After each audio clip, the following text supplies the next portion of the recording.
नमस्कार दोस्तों, एक और वीडियो में आपका स्वागत है। इस वीडियो में हम स्पीड, टाइम और डिस्टेंस के कुछ इंपॉर्टेंट क्वेश्चंस को सॉल्व करेंगे जो कि पिछली परीक्षाओं में पूछे जा चुके हैं।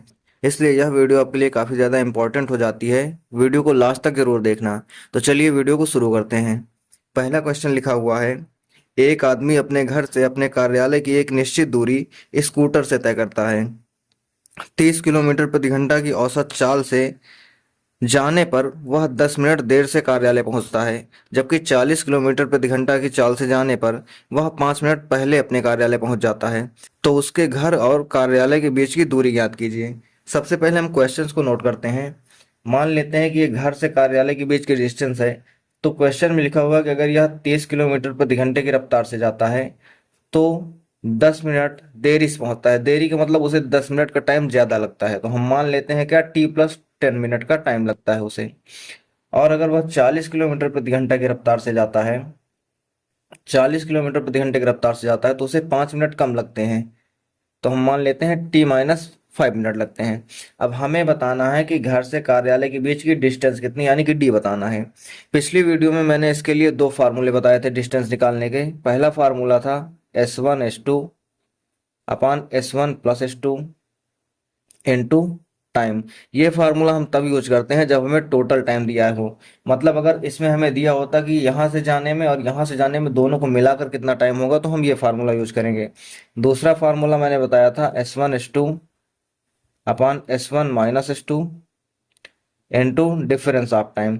ये फार्मूला हम तब यूज करेंगे जब हमें समय का अंतर दिया हो कि दोनों केस में कितना डिफरेंस है टाइम का। तो यहाँ पर हम टाइम का डिफरेंस निकाल सकते हैं। अगर हम इससे इसको माइनस करते हैं तो टी से टी कैंसिल हो जाएगा और ये 10 और 5 15 मिनट आ जाएगा। ये 15 मिनट क्या है, डिफरेंस ऑफ टाइम है। तो हम यहाँ पर ये नीचे वाला फार्मूला यूज करेंगे। अगर इसको हम लिखते हैं तो D equal to S1 S2 की वैल्यू 30 किलोमीटर पर आवर और 40 किलोमीटर पर आवर है, तो यहाँ पर हम लिखेंगे 30 × 40 डिवाइड बाई, बड़े से छोटे वाले को माइनस करेंगे तो 40 - 30 हो जाएगा, इनटू डिफरेंस ऑफ टाइम जो है 15 मिनट है। अब इसको घंटे में चेंज कर लेंगे क्योंकि यहाँ पर किलोमीटर पर आवर में दिया है, तो इसको भी हम आवर में बना लेंगे। इसके लिए हम इसको 60 से डिवाइड करेंगे। अगर इसको आगे सॉल्व करते हैं तो 15 से ये 4 बार में जाएगा और 4 से ये 10 बार में जाएगा। ऊपर हो जाएगा 30 × 10 और नीचे आ जाएगा 40 में से 30 को माइनस करेंगे तो यहाँ पर भी 10 आ जाएगा। 10 से 10 कैंसिल हो जाएगा और हमारा आंसर आ जाएगा 30 किलोमीटर। तो घर से ऑफिस की दूरी कितनी हो जाएगी, 30 किलोमीटर की। दूसरा क्वेश्चन देखते हैं। लिखा हुआ है, एक कुत्ते ने 280 मीटर की दूरी पर एक बिल्ली को देखा। तो यहाँ पर हम मान ले रहे हैं कि यहाँ पर एक डॉग है और यहाँ पर एक कैट है। ठीक है, कुत्ता और बिल्ली, इनके बीच की दूरी दी हुई है 280 मीटर। आगे लिखा हुआ है, बिल्ली तुरंत ही 10 किलोमीटर प्रति घंटा की चाल से भागती है, यानी कि यहाँ से बिल्ली भागती है 10 किलोमीटर प्रति घंटा की चाल से, और कुत्ता भी उसे पकड़ने के लिए 24 किलोमीटर प्रति घंटा की चाल से उसका पीछा करता है। यानी कि यहाँ से कुत्ता पीछा करता है किस स्पीड से, 24 किलोमीटर प्रति घंटे की स्पीड से। तो हमें बताना है कि कुत्ते को बिल्ली पकड़ने में कितना टाइम लगेगा। मतलब हमें बताना है कि डी को सी तक पहुंचने में कितना टाइम लगेगा। इसे हम कैसे सॉल्व करेंगे, हमारे पास फार्मूला होता है speed equal to distance upon time. ऐसे केस में जब दो ऑब्जेक्ट समान डायरेक्शन में गति करते हैं तब जो स्पीड होती है वो उन दोनों की स्पीड माइनस हो जाती है। मतलब यहाँ पर अगर हम स्पीड निकालेंगे तो कितना हो जाएगा, 24 - 10, यानी कि कितना हो जाएगा, 14 किलोमीटर पर आवर। ये होती है सापेक्ष गति, इसको सापेक्ष गति बोलते हैं या फिर रिलेटिव मोशन बोलते हैं। तो यहाँ पर आ जाएगा 14 किलोमीटर पर आवर। इसको हम मीटर पर सेकंड में बना लेंगे, 5/18 से मल्टीप्लाई करेंगे। ये हम इसलिए चेंज कर रहे हैं क्योंकि यहाँ पर जो डिस्टेंस है वो मीटर में दी हुई है, इसलिए इसको हम मीटर पर सेकंड में बना लेंगे। डिस्टेंस आगे लिखा हुआ है 280 मीटर और टाइम हमें निकालना है, तो टी से इसको हम डिवाइड कर देंगे। अगर इसको हम सॉल्व करते हैं तो 14 दूनी 28, 20 बार में जाएगा। 5 से काटेंगे तो 5 चौको 20, 4 बार में जाएगा। क्रॉस मल्टीप्लाई करेंगे तो टी इक्वल टू हो जाएगा 18 चौक 72 सेकेंड, या फिर हम इसको लिख सकते हैं 60 सेकेंड और प्लस 12 सेकेंड।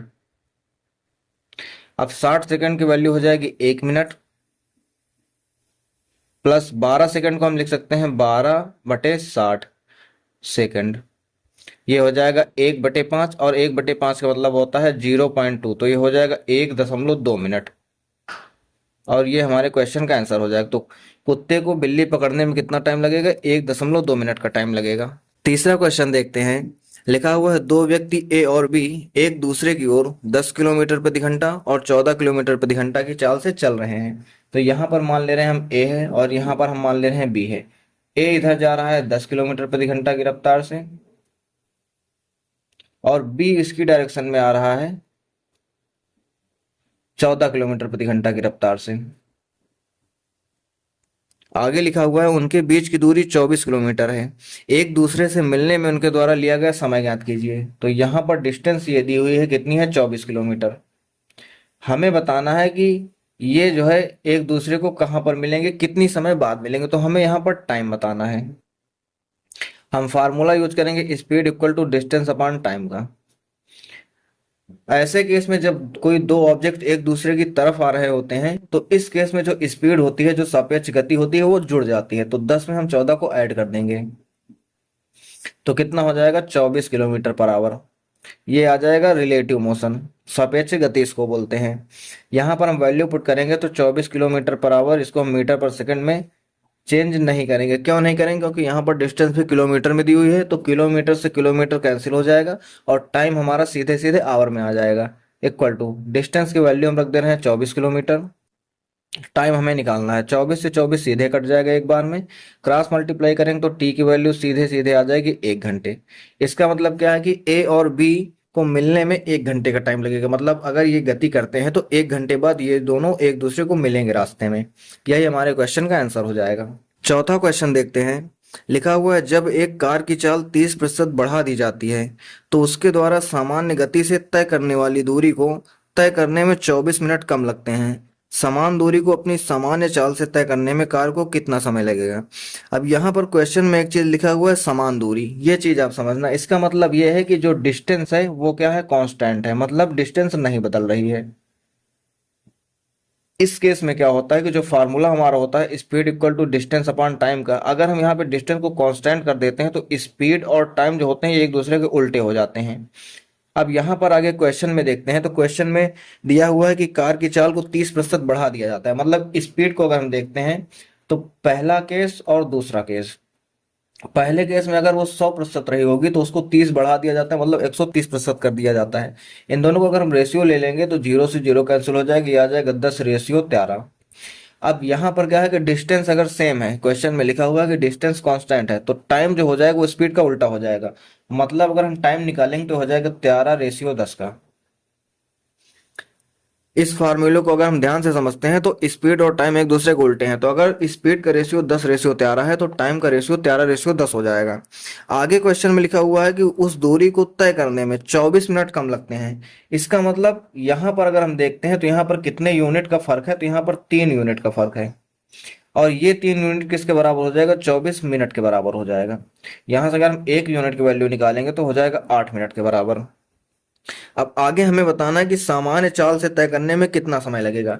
तो जो पहला केस है ये सामान्य वाली कंडीशन है, दूसरी केस 30% बढ़ने की कंडीशन है। तो हमें बताना है कि 13 यूनिट की वैल्यू कितनी होगी, मतलब सामान्य चाल से अगर चल रहा है तो टाइम कितना लगेगा। तो अगर 1 यूनिट की वैल्यू 8 है तो 13 यूनिट की वैल्यू कितनी हो जाएगी? इसमें हम 8 से मल्टीप्लाई कर देंगे, 13 8 104 मिनट। 104 मिनट को हम लिख सकते हैं 60 मिनट और प्लस का 44 मिनट। 60 मिनट को हम लिख सकते हैं 1 घंटा और 44 मिनट आगे आ जाए। तो ये हमारे क्वेश्चन का आंसर हो जाएगा 1 घंटे 44 मिनट। पांचवा क्वेश्चन देखते हैं। लिखा हुआ रोहन दिल्ली से कन्याकुमारी तक की दूरी 30 घंटे में तय कर सकता है। मतलब दिल्ली से कन्याकुमारी, दिल्ली से कन्याकुमारी, ये डिस्टेंस कवर करने में टाइम कितना लगता है? 30 घंटे का।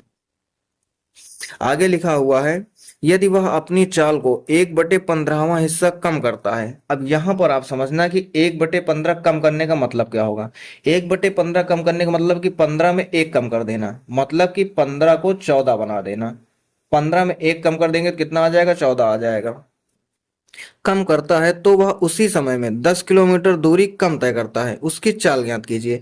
अब यहाँ पर समझना वो अपनी चाल को कम करता है 15 से 14। तो यहाँ पर भी आप देखो तो दो केस बन रहे हैं, पहला केस और दूसरा केस।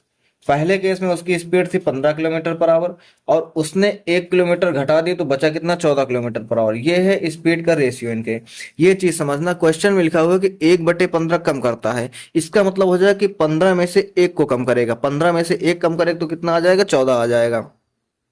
अब यहाँ पर दोनों केस में हम देखते हैं तो दोनों केस में टाइम वही लग रहा है। तो जब टाइम कांस्टेंट होता है तब क्या होता है, ये चीज आप समझना।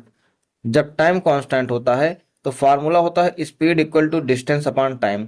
यहां से अगर हम टाइम को कांस्टेंट कर देंगे तो स्पीड और डिस्टेंस एक दूसरे के समानुपाती होंगे। मतलब जो रेशियो स्पीड का होगा वही रेशियो डिस्टेंस का होगा। तो यहाँ पर अगर हम डिस्टेंस लिखेंगे तो वो भी सेम 15/14 का हो जाएगा।